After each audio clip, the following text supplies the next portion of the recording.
Mtazamaji, serikali ya kaunti ya Machakos imetoa onyo kali kwa wakazi na wawekezaji wanaovamia maeneo ya kando kando ya mito na njia za maji, ikisema kwamba tabia hiyo inachangia pakubwa mafuriko wakati wa mvua kubwa. Akizungumza wakati wa ziara ya uchunguzi eneo la Githunguri, wadi ya Muthwani, kaunti ndogo ya Mavoko, waziri wa ardhi, makazi, mpangilio wa miji, barabara, uchukuzi na katika kaunti ya Machakos, Nathaniel Nganga, alisema kwamba serikali ya kaunti itachukua hatua kali dhidi ya ujenzi haramu katika maeneo yasiyofaa.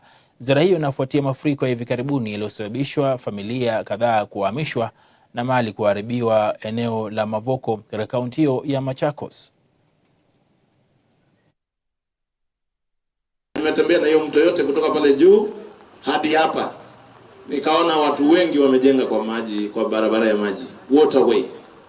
Niwahimize wananchi wetu, urban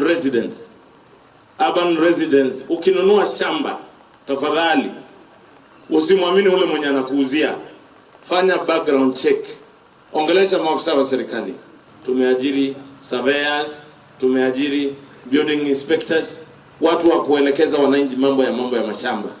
Najua hii Mavoko watu wengi wamegongwa sana na kuuziwa mashamba mahali haifai, kuuziwa mashamba kwa mto. Wewe unaambiwa hii ni bei rahisi. Niwaeleze wananchi watukufu, maji huwezi kuyazuia. Nguvu ya maji imemzidi mtu. So sasa baada ya sisi kutembea, tumeona wale ambao wameingia kwa maji, na nimetembea na maafisa wetu nikiwaelekeza. Nimepewa amri na gavana mwenyewe kwamba nikija hapa nihakikishe tumesuluhisha hii tatizo once and for all. Naam, kutoka Machakos.